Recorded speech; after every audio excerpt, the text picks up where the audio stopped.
세상에 가장 허망한 약속이 뭐냐면 나중에 뭘 한다는 거예요. 나중에. 나중에. 제가 여러분들한테 강의 때 이렇게 말씀드렸어요. 여러분들, 여행은 가슴이 떨릴 때 가야지 다리가 떨릴 때 가면 안 됩니다. 기억나세요? 그런데 대개 한 50에서 60 되신 분들이 이때 여행을 가고 싶어. 말대로 여행을 가고 싶은데 지금 애도 교육도 시켜야 되고 결혼도 시켜야 돼. 그러니까 신부님, 나중에 간다고. 나중에는 없어요. 가려면 언제 가야 돼? 지금 가야 돼. 지금. 금 중에 제일 소중한 금이 황금도 아니고 소금도 아니고 지금이에요. 지금. 우리 집에 조카가 하나 있는데 3년 전에 내가 잠비아를 데리고 갔다가 얘가 말라리아에 걸렸어요. 그래갖고 여러분, 1년에 말라리아로 걸려 죽는 숫자가 얼마냐면 300만 명이에요. 300만 명.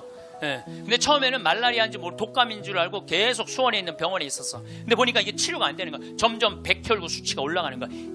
죽기 직전까지 올라간 거야. 너무너무 놀래갖고 내가 여기 서울 국립의료원에 입원을 시켜놓고 마침 서울대병원에 내가 강의를 나가니까 전화해갖고 최고로 좋은 감염내과 의사 찾아서 우리 조카 좀 내가 조카 하나 잡게 생긴 거 아니에요. 지금 아프리카 데리고 가서 조카 좀 살려. 그리고 내가 그날 내 평생에 그렇게 간절하게 기도한 적이 없어. 하느님, 우리 조카만 살려주면 내가 열심히 살겠습니다. 딴 생각 안 하고 내가 열심히 기도했어요. 조카가 살아났어요. 기적같이 살아났어요. 정말 죽으려고 그러는 애가 살아났어요. 근데 얘가 그 말라리아 걸리기 전에는 화학과를 다녔어요. 근데 별로 행복해 보이지 않더라고. 애가 화학과를 다녔던 애가. 근데 말라리아 치료되고 난 다음에 학교를 때려쳤어요. 얘가 어렸을 때 성우를 하고 싶어 했어요. 그래서 뭐 바이올린도 배우고 피아노도 배우는 아이예요, 원래는. 근데 화학과를 간 거야. 바이올린하고 피아노 배우는 애가, 성우하고 싶은 애가 화학과를 가니 얼마나 한심해요. 그랬더니 나한테 그러는 거야. 삼촌, 내가 학교 때려쳤어. 그래서 왜? 그랬더니 내가 죽음 직전까지 가보니까 내가 좋아하는 걸 하다가 죽는 게 자기가 옳게 사는 거라는 생각이 들더래요. 그래서 얘가 공부를 해갖고 뮤지컬 학과를 들어갔어요. 뮤지컬 학과를 들어가고 아니 가자마자 장학금을 받고 다니는 거야. 화학과 다닐 때 장학금 하나도 받지 못했던 애가 자기가 좋아하는 걸 하면은 되는 거예요. 뭐 청음은 만점이래요. 이번 축일 때 얘가 우리 생태마을에 와갖고 저 삼촌 때문에 내가 인생이 바뀌었다 그러면서 노래를 하는데요. 정말로 웬만한 기성 그 뮤지컬 가수보다도 정말 잘한다고는 좀 문제가 있겠지만 절대 노래를 기가 막히게 잘하더라고. 얘가 노래를 얼마나 잘하는지 얘가 나하고 목소리가 똑같아.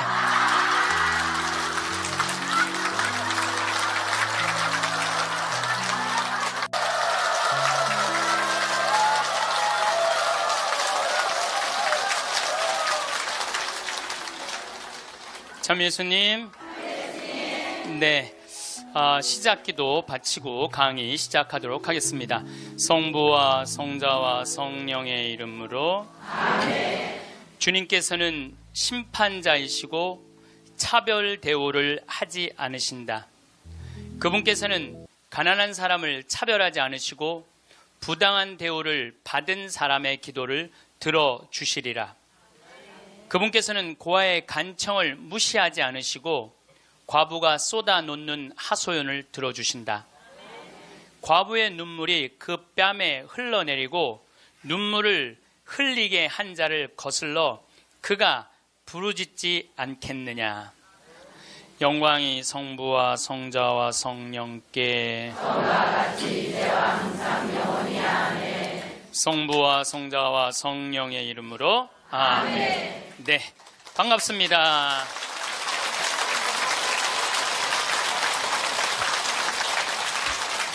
여러분들 중에 이런 분들이 있어요.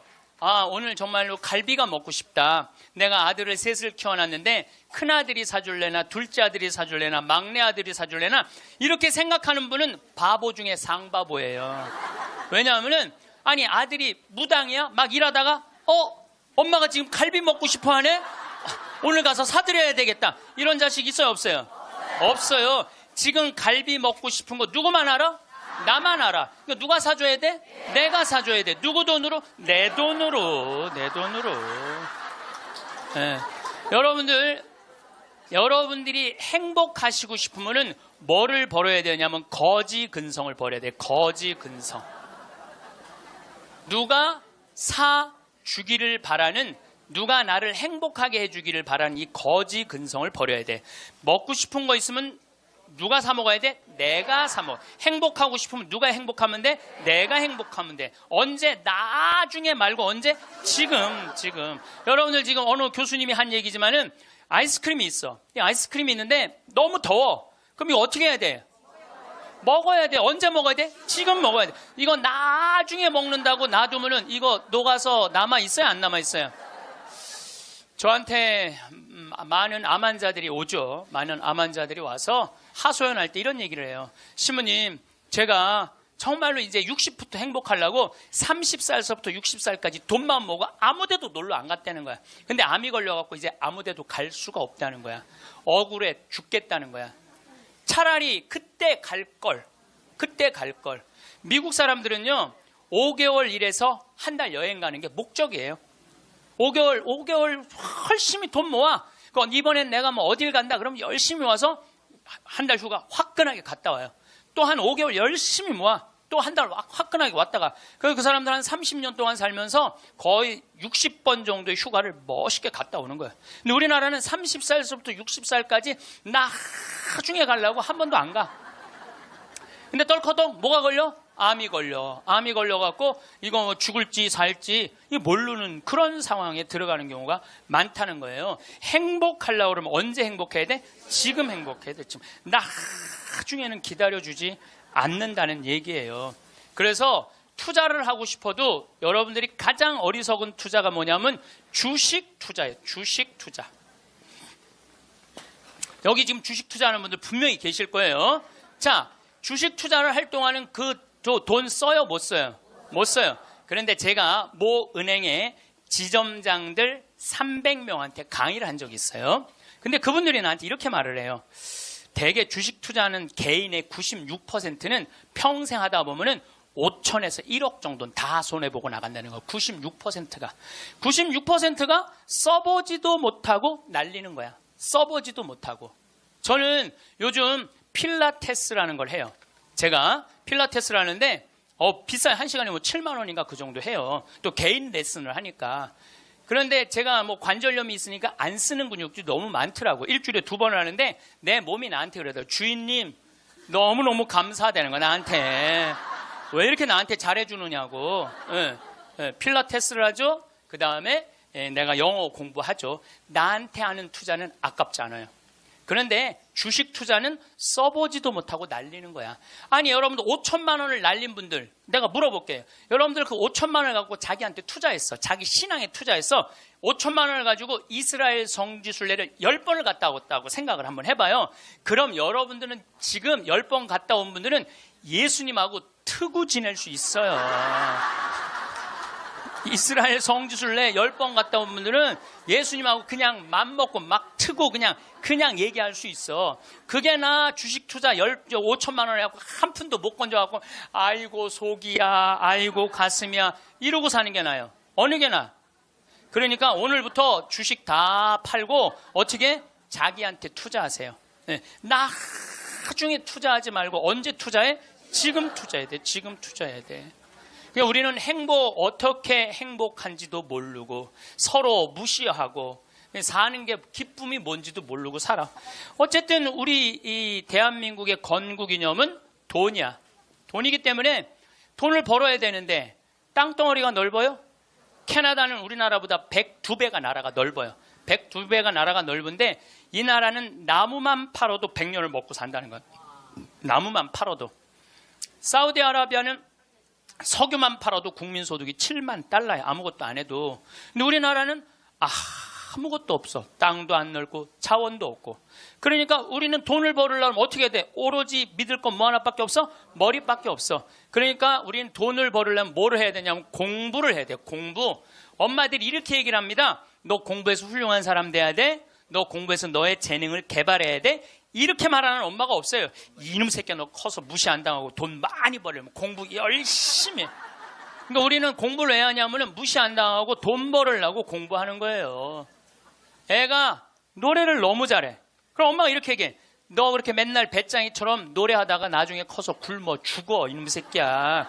공부를 잘해야지. 공부를 국영수를 잘해야 돼. 국영수. 다른 건 노래는 공부가 아니야.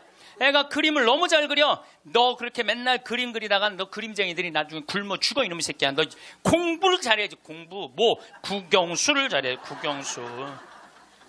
애가 공을 너무 잘 차. 너 이렇게 밤새 돌아다니면서 공 차다. 너 커서 굶어 죽어. 이놈 새끼 빨리 들어와서 공부를 해. 그래갖고 뭘 해야 되냐면 국영수를 해야 돼. 그래서 우리나라는요.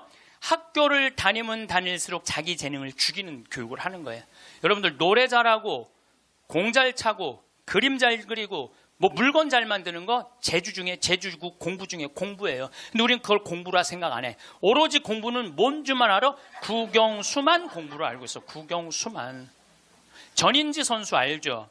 전인지 선수 골프 선수예요. 키가 175cm에 나보다 10cm가 더 커요. 나는 원래 167cm였는데 줄었어. 2cm가 줄었어. 나보다 어쨌든 10cm가 더 커요. 지금 현실적으로는. 그런데 이 전인지 선수가 올해 US 오픈, 일본 오픈, 한국 오픈, 또 한국에서는 5승을 했어요. 그래갖고 올해 21살짜리가 벌은 돈이 20억이 넘어요. 한 해만. 근데 전인지 선수는 초등학교 5학년 때 우리나라 12,000명 수학 경시대에서 모여갖고 똑똑한 애들 모여갖고 수학 경시대 중에 1등한 애, 대상 받은 애, IQ가 무려 138이에요. 근데 이 아버지는 태권도 선수였던 아버지는 전인지 선수를 공부를 가르치고 싶지 않았어요. 골프를 가르치고 싶었어요. 그래갖고 오전 수업 끝나고 골프 연습장 보냈어요. 오전 수업 끝나고 골프 연습장 보냈어요. 교감 선생님이 난리가 났어요. 아니 이 천재를 왜 수학연재를 운동을 시키느냐. 수학을 가르쳐야지. 그랬더니 조퇴를 계속 해주는 거야. 수업을 안 해주고 오전 수업하고 골프 연습장 가면 조퇴. 오전 수업 끝나고 골프 연습장 가면 조퇴. 수업을 안 쳐줬어요. 그러니까 이 아버지가 참 대단한 아버지야. 내가 보기엔 충청도 서산에 있는 초등학교 자기 딸을 제주도 광양초등학교로 전학을 시켜버려요. 골프 가르치고 싶다고. 그래갖고 전인지 선수는 이렇게 훌륭한 선수가 됐어요. 여러분들 전인지 선수가 지금 수학 영재로 매일 학원에 막 새벽 1시, 2시까지 공부하고 그리고 뭐 특목고등학교 들어가고 서울대 합격했다고 칩시다. 매일 공부한 전인지 선수가 어떨 것 같아요? 안경 이렇게 두꺼운 거 끼고 분명히 그랬을 거예요. 안경 두꺼운 거 끼고 허리는 약간 꾸부정해갖고 머리도 이상하게 해갖고 이러고 전인지 선수가 또 얼마나 예뻐요. 근데 그 미모도 다 없을 거야. 그냥 이러고 지금 서울대학 새벽 2, 3시까지 수학 문제 푸느냐고 그러고 앉아 있을 거예요. 그게 나요. 파란 잔디밭에서 드라이브 쫙 치면은 뒤에서 이 관중들이 굿샷 하고 한 번 US 오픈에 9억 딱 버는 게 어느 게 나요? 4일 동안 9억 버는 게. 이번에 부시 전 대통령이 한국에 와서 전인지 선수랑 골프를 치고 갔어요. US 오픈자는 그렇게 VIP랑 골프를 쳐야 되나 봐요. 자, 여러분들 이 골프를 칠 때는 부시 대통령이 영광일까요? 전인지 선수가 영광일까요? 부시가 영광이죠. 어떻게 지가 US 오픈자랑 골프를 쳐요. 전인지 선수가 지금 수학했으면 부시 대통령 와서 만날 것 같아요? 안 만날 것 같아요? 누군지도 몰라요. 이제는요. 공부 잘한다고 행복한 시대는 끝났어요. 자기 재능을 잘 키우는 사람이 행복한 시대가 온 거예요. 꼭 1등 한다고 행복해? 1등 한다고? 꼭 1등 한다고 행복해요? 나는 고등학교 다닐 때 전교 610명 중에 597등 한 사람이야. 597등. 내 뒤에 딱 13명 있었어. 13명. 고등학교 1학년 때 정말 내 성적이에요. 그런데 작년이 내가 고등학교 졸업한 지 30년 되는 해, 작년이.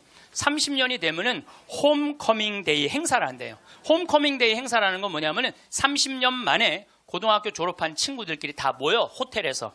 그래갖고 선생님 모셔다가 절도 하고, 그 다음에 누가 출세했는지, 누가 돈 많이 벌었는지, 누가 잘 사는지 못 사는지 확인하는 행사래요. 그게 나는 작년에 처음 들었어. 그런 게 있는 줄. 왜냐하면 난 고등학교 졸업하고 동창 모임을 단 한 번도 나간 적이 없어요. 왜냐하면 길이 다른데. 기숙사 생활 저기 막 7년 하고 신학교 10년 하고 신부 됐는데 친구들을 만날 일이 하나도 없었어요. 근데 내가 졸업한 고등학교는 지금 현역 국회의원이 3명 있어요. 당 대표도 하나 있어요. 우리 학교 졸업생 중에. 예, 현역 국회의원이 3명이나 있어요. 그래서 우리 시의 시장님도 우리 학교 5년 선배야. 나하고도 아주 친해. 그러니까 명문이죠, 명문. 근데 이제 뭐 음악회도 하고 그 호텔에 모여갖고 하는데 초청 강의 시간이 있대요. 근데 동창들이 모여서 회의를 했대. 우리 학교 졸업생 중에 가장 훌륭하게 된 사람이 누구냐? 그 사람을 데려다가 강의를 듣자. 왜 나래, 나 597등. 아니 1등을 데려다가 듣지 왜 597등을 데려다 들어. 그거는 우리 학교 출신 중에는 정부에서는 현재 차관까지 올라가 있는 친구가 있대요. 차관까지. 꽤 명문 학교죠. 훌륭하게 된 사람은 나보다 훨씬 많아요. 근데 우리 친구들이 훌륭하게 된 사람을 초청한 게 아니에요. 자기가 하고 싶은 것 사는 사람을 초청한 거. 왜냐하면 난 중고등학교 때 가장 하고 싶었던 게 신부님이에요. 너무너무 신부님이 되고 싶었어요. 그래서 597등 가지고는 신학교 원서도 못 내는 거. 원서도 어디다가 원서를 내. 그래서 오로지 신학교 가고 싶은 그 욕구에 공부 열심히 했어요. 그래서 고등학교 2학년 때는 전교 25등까지 올라왔어요. 전교 25등. 이것도 진짜고 이것도 진짜예요. 네. 근데 내가 나온 고등학교는 그때만 해도 서울대 연고들 1년에 100명씩 갔어요. 1년에 100명씩. 그렇게 성적이 좋았는데도 나는 서울대 연고대 관심도 없었어요. 오로지 어디만 관심이 있었는 신학교. 내 최고의 목표는 신학교예요. 신학교 합격을 했는데 온 세상을 다 얻은 것 같았어. 온 세상을. 그리고 신학교 7년 동안 정말 행복하게 지냈어요. 아니 먹여주지, 재워주지, 얼마나. 그리고 신경 하나도 안 쓰게 여자도 못 만나게 하지. 얼마나 좋아. 얼마나 행복해요. 그 서품을 받았는데 보좌 신부 3년을 했는데 16,000명 본당, 14,000명 본당, 5,000명 본당 보좌 신부를 했어요. 근데 우리 천주교 교우들 보좌 신부 바라보는 눈이 어떠냐면 하트야, 하트. 얼마나 보좌 신부를 사랑해요. 그 28, 29, 30살에 그렇게 사랑받을 수 있는 젊은이가 얼마나 됐어요. 만약에 내가 장가를 갔다면은 그때 맨날 마누라한테 두들겨 맞으면서 마누라가 그래서 나가 죽어 그렇게 살 거면 맨날 그런 소리 들었을 거야. 그런데 사제가 되니까 그렇게 사랑을 받고 본당부 신부 10년 동안은 교우들이 나를 떠받들고 업고 다녔어요. 정말 나는 평택 비전동, 경기도 광주 오표 능평성당 두 본당의 교우들한테 정말 감사해요. 부족한 것이 참 많은 신부임에도 불구하고 정말로 전 세계에서 대한민국 교우들처럼 신부들한테 잘하는 교우가 어디 있어요. 10년 행복하게 지냈죠. 그리고 이제 강원도 평창에 가서 산 지 12년이 되는데 정말 요즘 같은 경우는요, 아침에 마당에 딱 쓰면 물안개 펴요. 밤낮 기온차가 있기 때문에 물안개가, 여러분들 물안개 피는 거 어떤 거 모르죠? 쫙 피어올라요. 그냥 눈에 보여요. 그리고 단풍이 쫙 있지. 마당에 생태마을 마당에 딱 앉아서 강을 내려다보면 근심 걱정이 하나도, 걱정할 게 뭐 있어? 마누라가 있어, 자식이 있어, 근심 걱정이 하나도. 얼마나 행복해. 그러니까 친구들이, 동창들이 와서 나한테 와서 보는 거, 야, 너 정말로 행복해 보인다. 왜냐하면 하고 싶은 일을 하니까. 하고 싶은 일을 하니까 행복한 거예요. 1등이 행복한 게 아니에요, 여러분들. 정말 행복한 거는요, 꼴등도 행복한 나라가 행복한 거예요. 1등이 행복한 나라는 행복한 나라가 아니에요. 작년에 서울에 또 잘 사는 동네에 48살 먹은 명문 사립대 나온 사람이 자기 부인 43살 부인 죽이고 13살, 8살 딸 목 졸라 죽였어요. 아시죠? 근데 이 집이 아파트가 11억이래. 11억인데 이 주식 잡아서, 근저당을 잡아서 5억을 날렸대요. 5억을. 그리고 6억이 남은 거죠. 그런데 이제 날리고 난 다음에 왜 죽였느냐? 더 이상 강남에서 최고의 생활을 할 수 없다면 얘네들이 자괴감을 느낄 거라는 거야. 이렇게 사느니 차라리 죽는 게 낫다 그러고 부인도 목 졸라 죽여, 딸들도, 멀쩡한 딸들도 목 졸라 죽인 거예요. 그러면 11억 아파트에 5억 날리면은 얼마 남는 거예요? 6억 남죠? 부인 통장에 3억 현찰이 있었대. 부인이 차분히 돈을 모아놔서. 그럼 9억이야. 꼭 강남에서 살아야 돼? 그 9억을 가지고 평창에 와서 살면은요. 평창에 와서 살면요. 갑부예요. 우리 땅 좋은 거 하나에 15만이 한 평에. 그러면 한 300평 사봐야 한 4,500만 원, 5천만 원이에요. 그리고 집 기가 막히게 잘 지면은요. 한 1억 5천이면 정말 이 서울의 어떤 집보다 멋있게 질 수 있어. 그래봤자 2억이야, 2억. 그리고 7억이 현찰로 남으면요. 평창에서 갑부로 살 수 있어요. 근데 우리는요. 1등에만 목을 매기 때문에 내려앉는 걸 할 줄 모르는 거예요. 내려앉는 걸 할 줄 모르는 거예요. 여기 있는 분들도 가만히 있어요. 난 망했어. 그리고 가만히 정신 차려보면은 그래도 건질 게 많거든.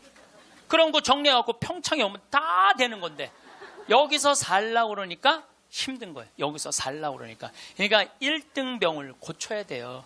1등병을. 자기가 하고 싶은 거 하고 사는 게 제일 좋은 거예요. 여러분들도 정말 자녀들을 사랑한다면 여러분들이 좋아하는 국영수를 가르치지 말고 국영수를 가르치지 말고 자녀가 좋아하는 걸 찾아줘야 돼요. 그래서 우리는 1등을 해갖고 어딜 들어가야 돼? 서울대학을 들어가야 돼. 이게 행복 공식이야. 돈을 벌으려면은 공부를 잘해야 되고 공부를 잘해서 1등을 하고 1등을 해갖고 서울대학을 들어가야 돼. 근데 여러분들 우리나라 자살률 최고 높은 학교가 어딘 줄 아세요? 아니에요. 카이스트예요. 카이스트.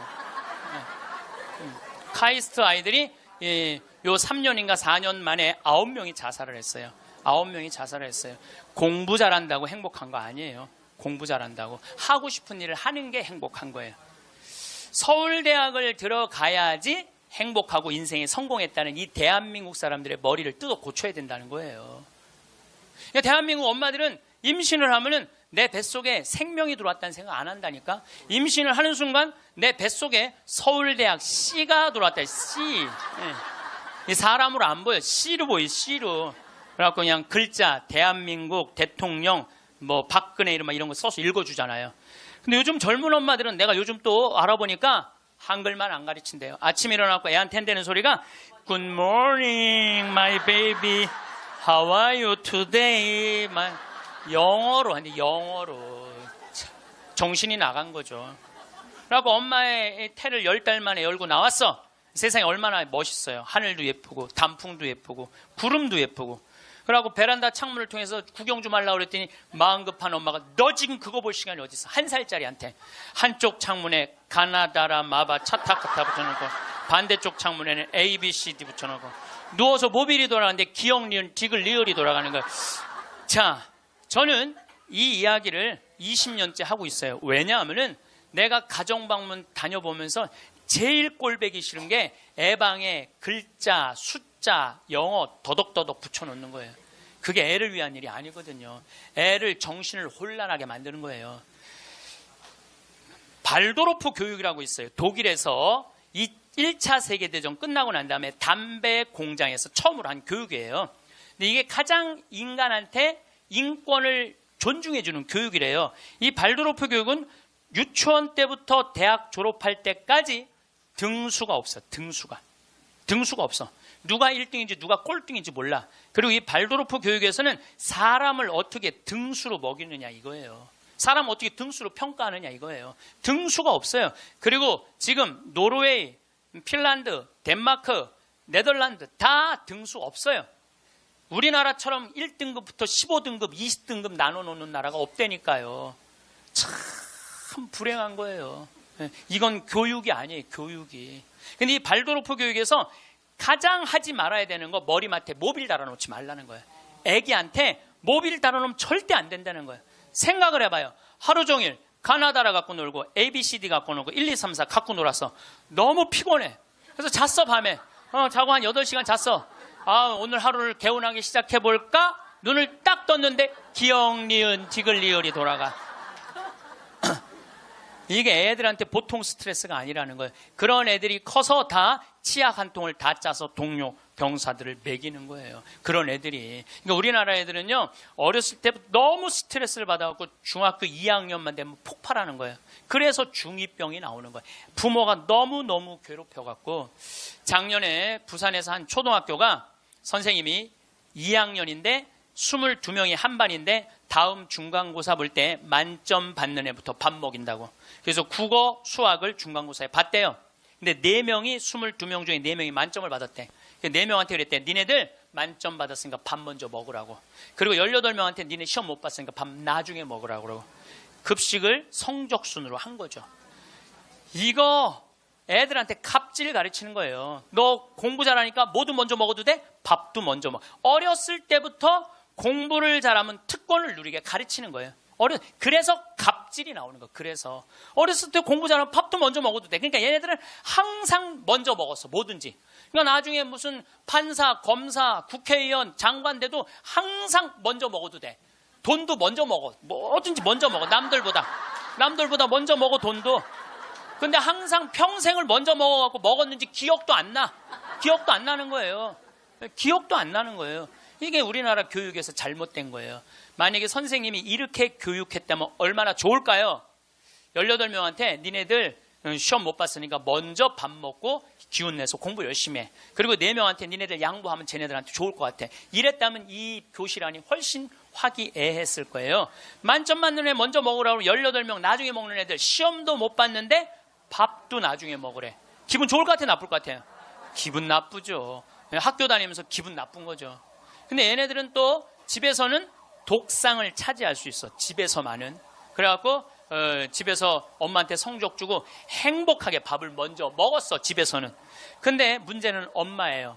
행복하게 밥 먹는 애 한번 쳐다보고 성적표 한번 쳐다보고 행복하게 밥 먹는 애 한번 쳐다보고 성적표 쳐다보다가 해서는 안 될 말을 해요. 야, 이놈의 새끼야, 이 성적 받고 밥이 목구멍으로 넘어가냐. 그럼 얘는 할 수 있는 건 딱 하나밖에 없어요. 탈선밖에 할 수 있는 게 없어요. 탈선. 제가 몇 년 전에 우리나라 최고 좋은 특목고등학교 합격한 여학생이 저를 찾아왔어요. 우울증에 걸려갖고. 얘는 우울증에 걸리니까 머리를 안 깎았어요. 허리까지 머리가 나왔어. 근데 얘는 나하고 1시간 동안 면담하는 동안 단 한순간도 고개를 들지 않았어요. 그러니까 팍 고개를 숙이니까 그 긴 머리가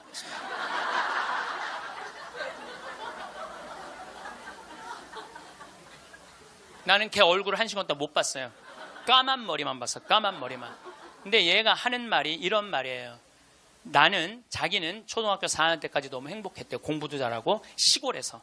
근데 선생님이 엄마를 부르더니 얘는 여기다 놓기 너무 아까운 애라고. 공부를 너무너무 잘하니까 평촌으로 보내라고, 학원만은. 그래서 평촌으로 엄마가 전학을 보냈대요. 근데 여러분들 이거 생각해야 돼요. 아이는 전학을 한번 가면은 엄마 뱃속에서 새로 태어난 것 같이 새로운 환경에 놓인대요. 친구 새로 만나야지, 선생님 새로 만나야지, 가는 길 다르지. 그만큼 힘든 거야, 전학을 한번 가면은. 근데 가자마자 전교 1등을 했대요. 그러니까 바로 왕따를 당했대요. 바로 왕따를 당했대요. 그냥 사는 게 너무너무 학교 다니는 게 지겨웠대요. 근데 오로지 공부 잘하니까. 거기서 너무너무 공부 잘하니까 선생님이 엄마를 부르더니 얘는 평촌에 놓기 너무 아깝다고 일산으로 보내라고. 일산으로 갔대요. 중학교 올라가고 일산에서도 공부를 너무 잘한 거야. 그랬더니 선생님이 엄마를 부르더니 얘는 여기다 놓기 너무 아깝다고 강남으로 보내라고. 강남으로 간 거예요. 그래서 우리나라 최고 좋은 특목고등학교 합격을 했어요. 이 아이가. 합격을 했는데 우리는 특목고등학교 3월 달에 들어가는 게 아니고 우리 일반 고등학교는 3월에 가잖아요. 특목고등학교 1월 달에 기숙사에 들어간대요. 그래서 1월, 2월 2달 만에 고등학교 2학년 과정을 다 마친대요. 워낙 똑똑한 애들이니까. 그러니까 걔네들이 다 예일대, 하버드대, 서울대 2학년 때 다 가는 거예요. 3학년 때까지 안 가. 2학년 때 다 가는 거야. 선행학습 하니까. 근데 첫날 공부를 하고 저녁에 양치를 하려고 그랬는데 치약을 안 갖고 왔더래. 그래갖고 한 방이 6명이 있었는데 5명한테 치약을 빌려달라고 그랬더니 치약을 빌려주는 애가 한 명도 없더래요. 안 빌려주더래. 왜 안 빌려줘요? 만약에 내가 치약을 빌려줘갖고 얘가 양치를 잘해갖고 다음날 건강하게 일어나고 공부를 열심히 하면 되겠어요? 안 되겠어요? 내 경쟁자가 얘네들은 경쟁자로 보이는 거예요. 친구로, 동료로 안 보이는 거예요. 그래갖고 뭐를 해야 돼? 1등을 해야 돼. 그래갖고 뭘 해야 돼? 출세를 해야 돼. 협동, 이해, 양보, 배려, 이런 거 안 배워요. 이런 거 안 배워요. 경쟁, 1등, 출세, 돈, 이걸 배우는 거예요. 얘가 생각을 해보니까 그때 우울증이 온 거예요. 이게 뭐냐. 근데 걔가 나한테 정말로 울부짖으면서 한 얘기가 있어요. 신부님, 나는 내 인생을 돌아봐서 16년 동안 즐거웠던 추억이 하나도 없어요. 공부한 거 외에는 생각나는 게 하나도 없다는 거예요. 토요일 날 일요일 학원만 다녔지 어디 놀러 가봤던 적도 없다는 거예요. 그러니까 추억이 하나도 없는 애들이 툭 먹고 가는 거예요. 그리고 그중에 진짜 4당 오락 4시간 자면은 합격, 5시간 자면은 떨어져. 그러니까 4시간밖에 안 자고 공부만 하는 애들이 서울대학 가는 거예요.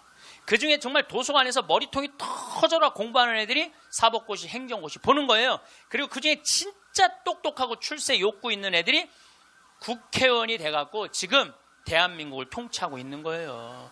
여러분들 대한민국 요즘 국회 보면 맨날 서로 협동하고 이해하고 양보하고 배려해요? 맨날 머리통이 터지게 싸우지 않아요? 대한민국 국회의원은 누가 만들어낸 거냐면 여러분들이 만들어낸 거예요. 대한민국 모든 사람들이 만들어낸 거예요. 대한민국 국회는 대한민국 교육의 결정체예요. 만약에 대한민국 교육이 협동하고 이해하고 양보하고 배려하는 걸로 가르쳤다면 우리나라 국회의원들 서로 항상 서로 여야가 합의 보고 협동하고 양보하고 그렇게 나갔을 거야. 근데 초등학교 때부터 그렇게 배운 적이 없어. 경쟁하고 1등하고 출세하고 자기 잘난 것만 배웠어. 그러니까 지금 국회가 저러고 있는 거예요. 내가 보기엔 올해도 예산안이 처리가 될지 안 될지 그놈의 국정교과서인가 뭔가 때문에 처리될지 안 될지 그건 지금 정말 한심한 거예요.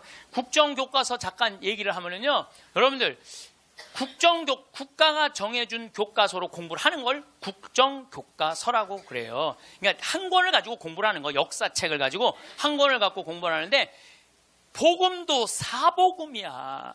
마테오, 마르코, 루카, 요한이야. 예수님을 이렇게 서술하는 것도 4가지 관점에서 서술을 하는 거예요. 내가 만약에 마테오 복음만 읽었다면요, 나는 이방인이 바라보는 예수님은 이해하지 못했을 거예요.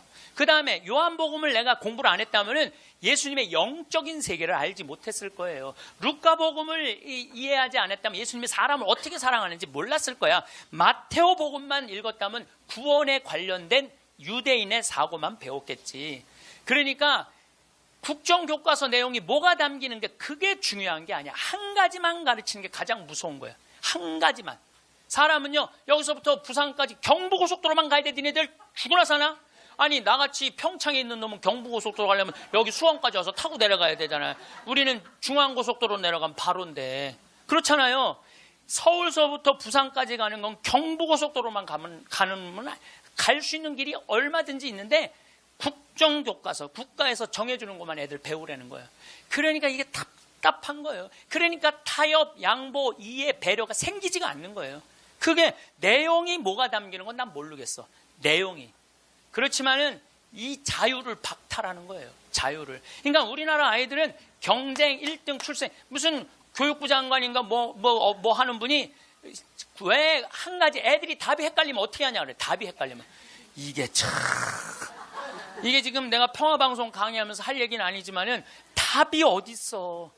답이, 인생의 답이 어딨어. 자기가 찾아가는 게 답이지. 그러니까 우리는 1등부터 꼴등까지 정해놓고 1등은 훌륭하고 꼴등은 안 훌륭하다. 이거하고 국정교과서 똑같은 거예요. 똑같은 거야. 참 가슴 아픈 일이죠. 우리나라도 지금 똑같아요. 우리나라 정말 돈이 많은 나라인데 다 여유가 생겼는데 아직도 자기 입에만 집어넣으려고 그래. 자기 입에만 집어넣으려고 그러는 거야. 그러니까 협동, 이해, 양보, 배려가요. 미래 세계는 성공할 수 있는 길이에요.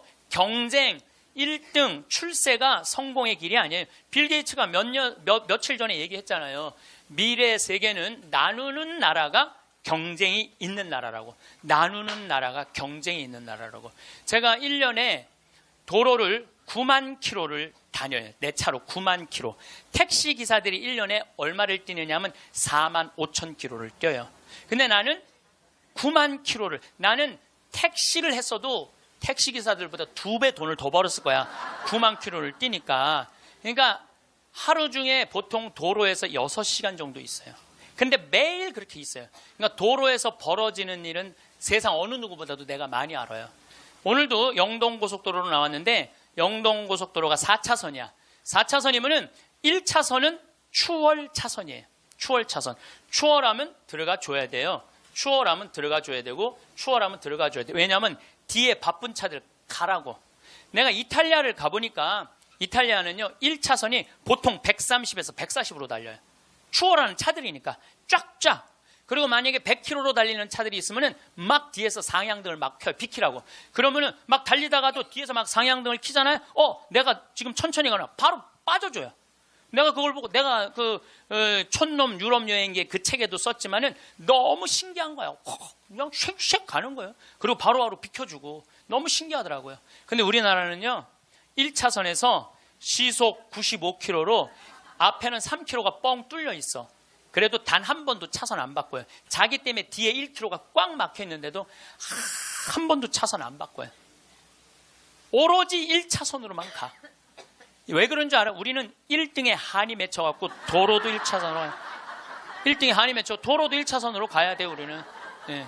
4차선으로 가면은 내가 꼴등하는 기분이 들어요. 4차선. 그래서 여러분들 한번 보세요. 우리나라 이제 4차선 도로를 가보시면은요 4차선이 텅텅 비일 때가 대부분이에요. 1차선은 꽉 차도. 죽으나 사나 1차선이야. 그러니까 너무 열받으니까 쫓아가갖고 야구 방망이로 앞에 앞유리를 깨고 3단봉으로 내리치고 비비총으로 쏘고 서로 양보를 못하는 거예요. 자존심이 상하는 거예요. 아니 자기가 좀 늦으면 2차선으로 가든 3차선으로 가든 4차선으로 가는데 우리는 이게 안 되는 거예요. 지난 1월 달에 제가 괌에 강의를 갔어요. 괌에 강의를 갔는데 저녁에 나하고 같이 간 신부님이 시내 구경 나가자고 해서 나갔어요. 근데 건널목을 건널라고 그랬는데 두 걸음을 걷는데 빨간불이 딱 켜졌어. 어떻게 뒤로 딱 물러났죠. 뒤로 물러났더니 그 앞에 있는 차가 나보고 웃으면서 가라는 거예요. 네가 가던 길이니까 가라는 거예요. 뒷차들이 쫙 서 있는데 나는 빨간불이고 자기는 파란불인데 나보고 가라는 거야. 항상 선진국에 가보면은요 누가 우선이냐면 사람이 우선이에요. 사람이 건너겠다면 차는 자기가 파란불이라도 서요. 그리고 신호 없는 데는 당연히 자기가 알아서 서요. 내가 또 보고 배운 게 많으니까 난 기사가 있으니까 보통 70 먹은 아줌마가 길을 건너려고 그러면 뒤로 돌아다 보잖아. 2차선에서 2개 차선 여기만 이면 도로 주택가에. 그럼 내가 그래요. 저분 길 건너려고 그런다. 서라. 1년 동안 그냥 가는 거예요. 핸대는 소리가 차 조심해야지 왜 내가 조심하느냐고. 그러니까 사람이 차 조심을 해야 돼. 차가 사람을 조심해야 되는데 우리는 사람이 차를 조심해야 돼. 하도 내가 잔소리하니까 요즘은 서요. 딱 우리가 서갖고 웃으면서 가라고. 그럼 70 먹은 아줌마가 느닷없이 우리가 쓰잖아요. 웃으면서 가라고 그러잖아요. 그럼 70 먹은 아줌마가 우리 차를 보고 표정이 이런 표정이야. 진짜 가도 돼? 이런 표정이야. 진짜 가도 돼? 이런 표정. 그래서 우리가 웃으면서 진짜 가도 돼요. 그럼 그때서 웃으면서 건너가요. 그러니까 자기를 위해서 차가 서준다는 건 상상을 못하는 거죠. 자기를 위해서 차가 서준다는 거는. 제가 지난번에 원주 국토관리청에서 강의가 있었어요. 원주 국토관리청에서 강의가 가깝잖아요. 내가 운전하고 나갔어요. 운전하고 나갔는데 치악체육관에서 강의 끝나고 돌아오는데 치악체육관에서 가는데 도로 한가운데 젊은이가 라켓 2개를 뒤에다가 메고 가운데 갇힌 거야. 걔네들이 갇혀 있는데 차들이 싱싱 달리더라고. 건널목 한가운데 갇혀 있는데. 그래서 내가 차를 딱 세웠어요. 내가 쓰니까 뒷차들도 다 섰죠.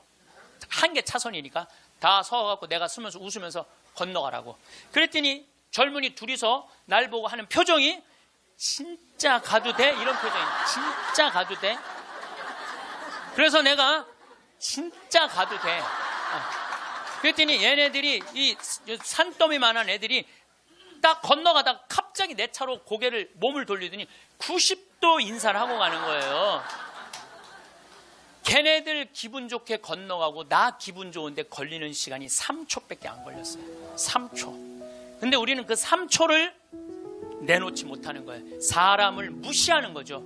사람을 존중해 주는 게 아니라 사람을 무시하는 거예요. 제가 영어학원 다닌다고 이제 영어학원을 다니는데 이제 지하에다 주차를 해놓고 올라와요. 주차장 1층에서 이제 내려야 돼요, 저는. 근데 이제 3층, 4층에 중학교 애들 영어 이제 학원이 있어요. 그 딱 내리면은 1층에서 내리려면 애들이 한 20명 서 있어, 바깥에. 안에, 이 엘리베이터 안에 사람이 꽉 차 있어. 근데 내리는데도 걔네들 밀고 들어와요. 내리는데도. 학원은 다녀서 뭐해? 가장 기본적인 게 아무리 국영수를 잘하면 뭐해? 가장 기본적인 질서를 안 지키는데, 지금 여러분들 자녀들한테 백날 공부 가르쳐 봐요. 남을 양보하고 배려하고 남에 대한 어떤 협동이라든지 이런 게 안 가르쳐주면, 안 지켜주면 공부해나 마나예요. 지금 대한민국은요, 밑 빠진 독에 물 붓고 앉아 있는 거예요. 이건 교육이 아니에요. 진정한 교육은 뭐냐면 사람을 존중해 주는 거예요. 자유를 존중해 주는 거예요. 선택권을 주는 거예요. 국정교과서로서 선택권을 뺏는 게 아니고, 그게 교육이고, 그게 자유고, 그게 민주주의예요. 그게 예수님이 원하는 거예요. 어느 누구도 무시하지 말라는 거. 이게 예수님이 원하는 거예요. 여러분들도 우리 삶 안에서 내가 얼마나 사람을 존중하고 사람을 배려하나 좀 생각을 해봐야 될 것 같아. 근데 이게 하루아침에 생긴 게 아니야. 하루아침에 사람을 무시하는 게 생긴 게 아니라니까. 조선 500년 내내 사람을 무시하는 문화가 배 있어요. 누가 조선이 선비의 나라라고 그래. 선비는 10%밖에 안 됐어요. 90%는 평민이고 노비야. 90%는 온데간데 없고 조선이 선비의 나라라고. 그 10%만 위한 나라야. 부자만을 위한 나라일 수가 있다는 거죠. 조선 500년에 대한 이야기는 다음 시간에 이야기하도록 하겠습니다. 네. 마침 기도 바치겠습니다.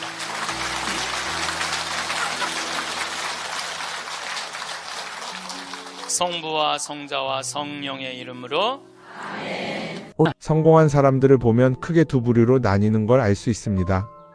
하나는 자신이 성공했다고 여기저기 떠벌리고 다니는 사람들, 그리고 또 하나는 조용히 아무 말 없이 자기 삶을 사는 사람들입니다.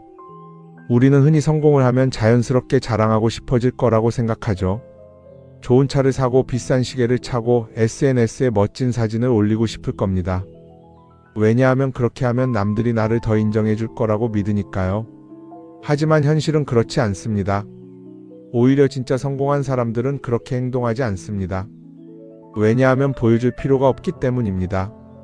돈이 많다고, 높은 자리에 있다고, 유명하다고 해서 굳이 그걸 드러낼 필요는 없습니다. 그걸 아는 사람들은 이미 알고 있고, 모르는 사람들은 알 필요가 없죠. 그런데도 굳이나 성공했다고 떠드는 사람들이 있습니다. 그런 사람들은 왜 그럴까요? 간단합니다. 그 사람들은 사실 그렇게까지 성공한 게 아니기 때문입니다. 우리는 종종 SNS에서 성공한 사람들을 봅니다. 해외여행을 가고 고급 레스토랑에서 밥을 먹고 멋진 차를 타고 다니는 모습? 그런데 가만히 보면 그런 걸 보여주는 사람들은 언제나 뭔가를 팔고 있습니다. 강의를 팔든 자기 브랜드를 홍보하든 아니면 단순히 자기 자존감을 유지하려고 하든 간에 결국 목적이 있는 거죠. 진짜 부자들은 그렇게 하지 않습니다. 오히려 조용히 아무도 모르게 자기 일을 합니다. 왜냐하면 자랑해서 얻을 게 없기 때문입니다. 오히려 괜히 잘난 척했다가 사람들에게 이용당하거나 시기와 질투를 받거나 쓸데없는 오해를 사는 게 더 피곤합니다. 이건 단순한 돈 이야기가 아닙니다. 사회적인 성공을 이룬 사람들도 마찬가지입니다. 진짜 실력 있는 사람들은 자기 실력을 굳이 떠벌리지 않습니다. 왜냐하면 그럴 필요가 없으니까요. 자기 분야에서 최고라면 사람들이 먼저 알아서 찾아옵니다. 반대로 실력이 부족한 사람일수록 자기를 포장하려고 애씁니다. 우리가 흔히 듣는 말이 있죠. 빈수레가 요란하다.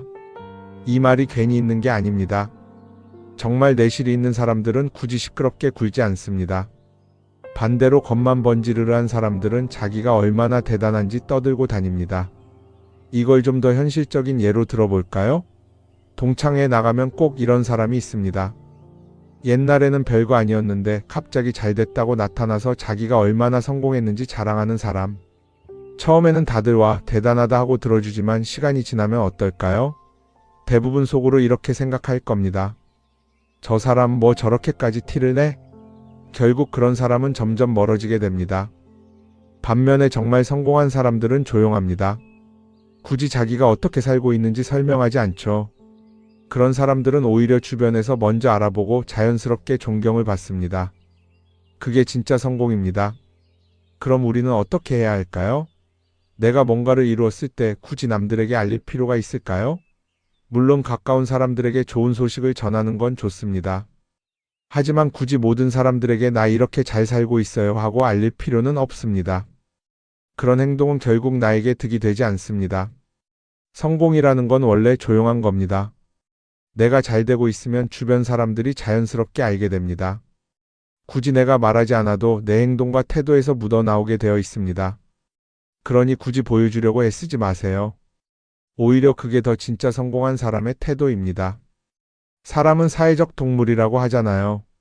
혼자 살아갈 수 없고 결국 사람과의 관계 속에서 기쁨도 얻고 때로는 상처도 받습니다. 그런데 한 가지 생각해 볼 게 있어요. 우리가 정말 인간관계가 필요해서 맺고 있는 걸까요? 아니면 그냥 그래야 한다고 배워서 어쩔 수 없이 유지하고 있는 걸까요? 어릴 땐 친구 많으면 좋다고 하죠. 사회생활에서도 인맥이 중요하다는 말을 많이 합니다. 그런데 정작 주변을 보면요, 인간관계가 넓은 사람일수록 스트레스를 더 많이 받아요. 전화벨이 울릴 때마다 이번엔 또 무슨 부탁일까 싶고 단체 채팅방에서 메시지가 올 때마다 이걸 또 어떻게 대답해야 하나 고민하죠. 관계가 많아질수록 책임과 피로도 함께 늘어나는 겁니다. 어떤 사람들은 인간관계를 줄이면 외롭지 않겠냐고 해요. 그런데 가만히 생각해보면 진짜 외로움을 느끼는 순간이 언제인지 아세요? 오히려 불필요한 인간관계 속에 있을 때입니다. 같이 밥을 먹고 얘기를 나누는데도 뭔가 허전하고 대화가 컥 돌고 속마음을 나누지도 못할 때, 그럴 때 우리가 더 외롭다고 느끼죠. 그렇다고 당장 인간관계를 다 끊어버릴 순 없겠죠. 하지만 적어도 내가 정말 소중하게 여겨야 할 관계와 그냥 관성적으로 유지하는 관계는 구분할 필요가 있습니다. 예를 들어 매번 나한테 부탁만 하고 정작 내가 어려울 땐 연락 한 번 없는 사람. 내가 실수하면 뒷담화를 하면서 내 앞에서는 웃는 사람. 이런 관계를 굳이 계속 이어갈 이유가 있을까요?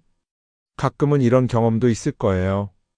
우연히 어떤 사람과 친해졌는데 만난 지 얼마 되지도 않았는데 너무 많은 걸 털어놓는 사람들 있죠. 자기 속사정부터 가족 문제, 직장 고민까지 쏟아내는 사람들. 이런 경우 두 가지의 가능성이 큽니다. 하나는 그냥 감정적으로 의존할 사람이 필요해서일 수도 있고 또 하나는 내가 믿을 만한 사람인지 떠보는 걸 수도 있어요. 어떤 경우든 이런 관계는 오래가기 어렵습니다. 사실 친밀함이라는 건 시간이 필요한 법이에요. 적당한 거리를 두고 천천히 서로를 알아가야 하는데 초반부터 급격하게 가까워진 관계는 쉽게 무너지는 경우가 많습니다. 처음엔 친하다고 생각했는데 어느 순간 사소한 일로 틀어지고 결국 남보다 못한 사이가 되는 거죠. 그러면 인간관계를 어떻게 해야 할까요? 답은 간단합니다. 억지로 맺지 말고 굳이 유지하려고도 하지 않는 거예요. 내가 편한 관계라면 자연스럽게 이어질 것이고 그렇지 않다면 서서히 멀어질 겁니다. 그리고 그걸 억지로 붙잡지 않아도 괜찮습니다. 관계를 유지하는데 에너지를 쓰기보다는 정말 소중한 관계에 집중하는 게 더 낫지 않을까요? 어떤 사람은 내가 인간관계를 줄이면 나중에 나 혼자 남는 거 아니냐 걱정하기도 해요. 그런데 생각해보면요, 진짜 나를 위하는 사람은 많지 않아요. 인간관계를 줄인다고 해서 완전히 혼자가 되는 게 아닙니다. 오히려 불필요한 관계를 정리하고 나면 남아있는 관계들이 더 단단해지고 가치 있게 느껴질 겁니다. 예전엔 인맥이 자산이라는 말을 많이 했어요. 그런데 요즘은 꼭 그렇지도 않죠. 오히려 불필요한 인간관계가 많으면 그게 짐이 될 수도 있어요. 적당한 거리, 적당한 선. 이걸 잘 지키는 게 결국엔 가장 편한 인간관계를 유지하는 방법 아닐까요? 한번 곰곰이 생각해 보세요. 지금 내 주변에 있는 사람들 중에서 내가 정말 편하게 만날 수 있는 사람이 몇 명이나 되는지, 내가 억지로 맞춰주고 있는 관계는 없는지. 관계를 줄이면요, 외로워지는 게 아니라 오히려 더 자유로워집니다. 그리고 자유로워진 만큼 내 인생에서 정말 중요한 것에 집중할 수 있게 됩니다.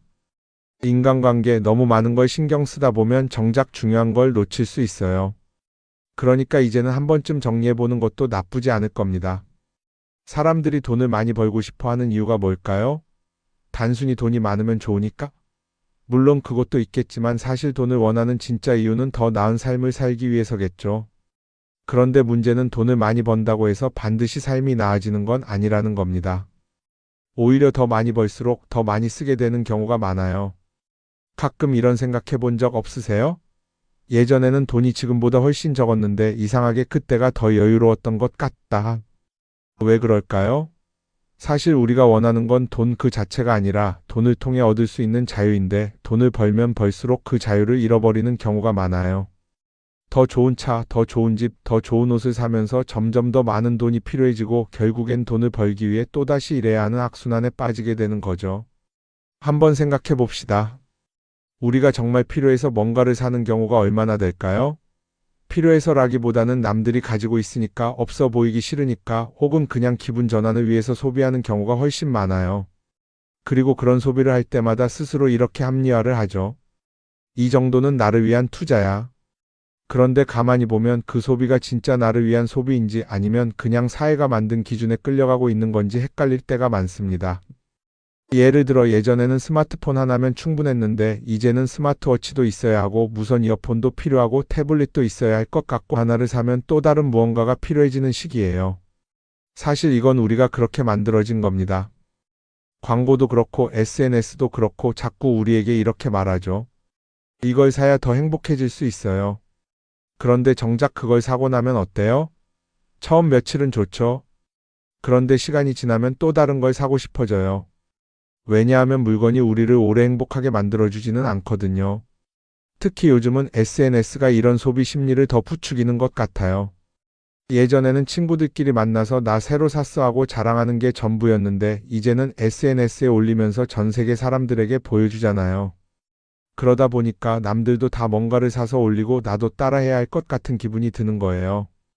그런데 중요한 건 그 사람들도 사실은 나와 똑같은 기분이라는 겁니다.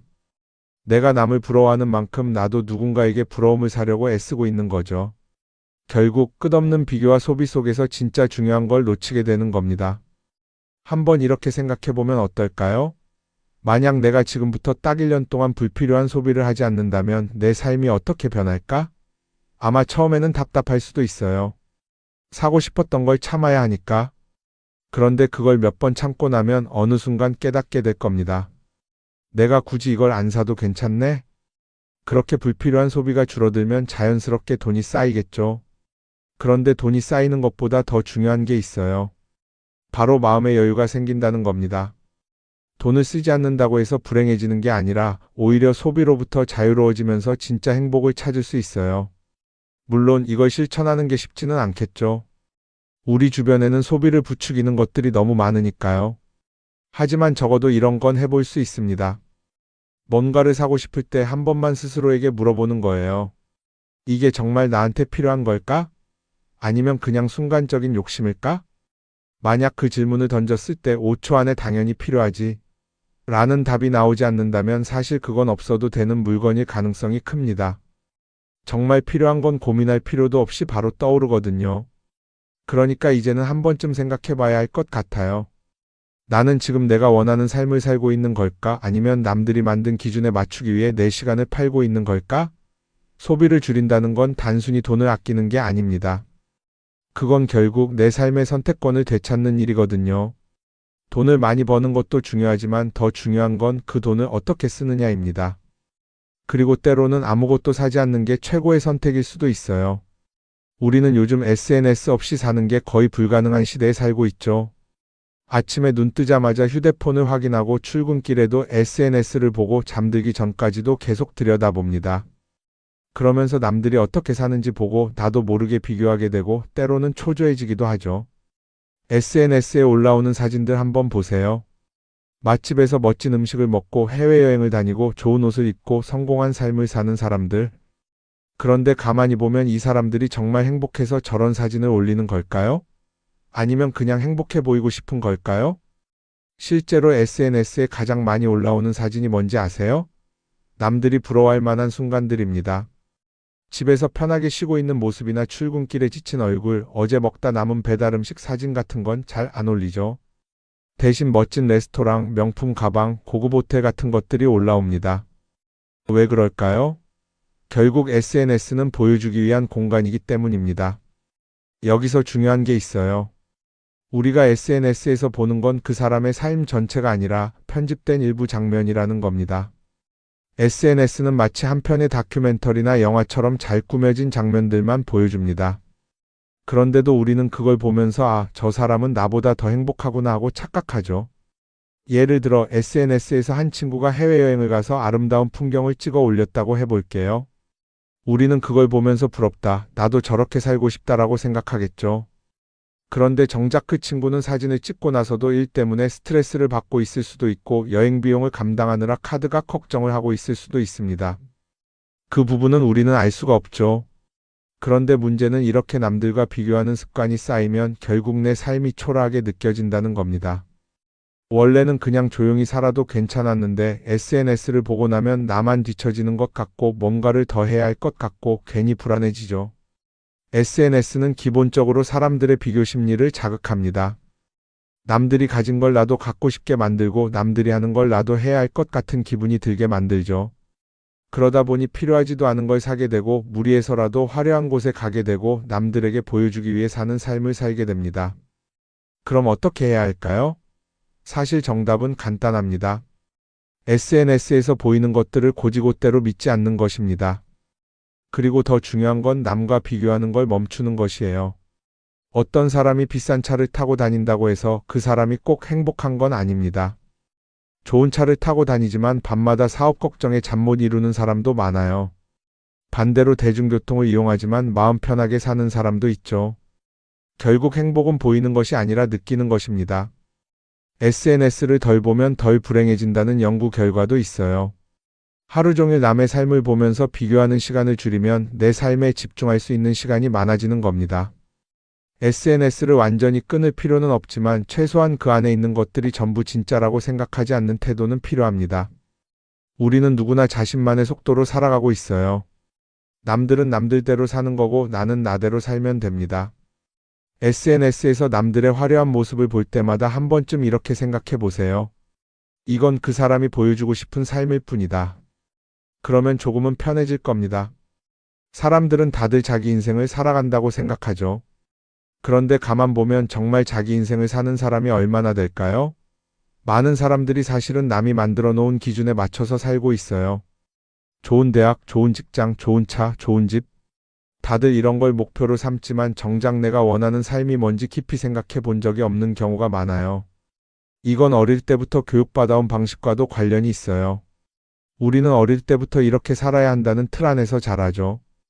공부 열심히 해서 좋은 성적을 받아야 하고 좋은 직장을 가져야 하고 결혼도 적당한 때에 해야 하고 마치 인생이 정해진 수순이라도 있는 것처럼요. 그러다 보니 나 스스로 정말 원하는 걸 고민하기보다는 그냥 남들이 정해놓은 목표를 따라가게 돼요. 그런데 이렇게 남의 기준에 맞춰서 살다 보면 어느 순간 공허함을 느끼게 됩니다. 이게 정말 내가 원했던 삶인가? 하는 의문이 들 때가 오죠. 어릴 땐 성적이 목표였고 사회에 나와서는 연봉이 목표였고 결혼하고 나서는 아이 교육이 목표였는데 그 목표를 이루고 나면 허무한 거예요. 계속 뭔가를 이루긴 했는데 정작 나는 어디에 있는지 모르겠는 거죠. 진짜 중요한 건 내가 원하는 게 뭔지를 아는 것이에요. 그런데 이게 쉽지 않죠. 오랫동안 남의 기준대로 살아왔기 때문에 막상 내가 정말 원하는 게 뭐지? 하고 물어보면 선뜻 대답하기 어려운 경우가 많아요. 하지만 이 질문을 하지 않으면 우리는 평생 남이 정한 기준 속에서 살게 됩니다. 그럼 어떻게 해야 할까요? 첫 번째로 필요한 건 내가 왜 이런 생각을 하게 됐는지 스스로 점검하는 거예요. 예를 들어 내가 비싼 차를 사고 싶다고 생각한다면 그게 정말 내 필요 때문인지 아니면 남들에게 잘 보이기 위해서인지 한번 따져봐야 해요. 만약 남들이 나를 어떻게 볼까 하는 게 더 중요하다면 그건 내 기준이 아니라 사회가 만들어 놓은 기준일 가능성이 큽니다. 두 번째는 다른 사람의 의견에 휘둘리지 않는 연습을 하는 거예요. 우리는 살아가면서 끊임없이 남들의 평가를 받죠. 그 나이에 그런 걸 시작한다고? 지금 그게 가능하겠어? 이런 말들이 우리를 흔들어 놓습니다. 그런데 그런 말에 신경 쓰다 보면 결국 아무것도 하지 못하게 돼요. 중요한 건 남들이 뭐라고 하든 내가 결정하는 거예요. 물론 남의 조언을 들을 수도 있고 참고할 수도 있죠. 하지만 최종 결정은 항상 내 몫이어야 합니다. 내가 결정하고 내가 책임지는 거. 그렇게 해야 내 삶을 온전히 내 것으로 만들 수 있어요. 세 번째는 내가 한 선택에 책임지는 자세를 가지는 거예요. 많은 사람들이 무언가를 선택하고 나서도 후회하죠. 괜히 이걸 했나? 이 선택이 잘못된 건 아닐까? 그런데 한 가지 확실한 건 후회한다고 해서 과거가 바뀌지는 않는다는 거예요. 내가 한 선택이라면 그 선택이 틀렸다고 해도 받아들이고 그 안에서 최선을 다하는 게 더 중요해요. 이렇게 말하면 그럼 실수하면 어떡하죠?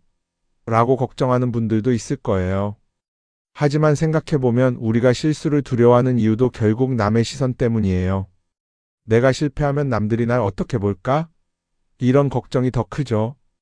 그런데 남들은 생각보다 우리한테 관심이 없어요. 우리가 성공하든 실패하든 남들은 자기 삶을 사느라 바빠요. 그러니까 내 인생의 주인은 결국 나 자신이라는 걸 명확히 할 필요가 있어요.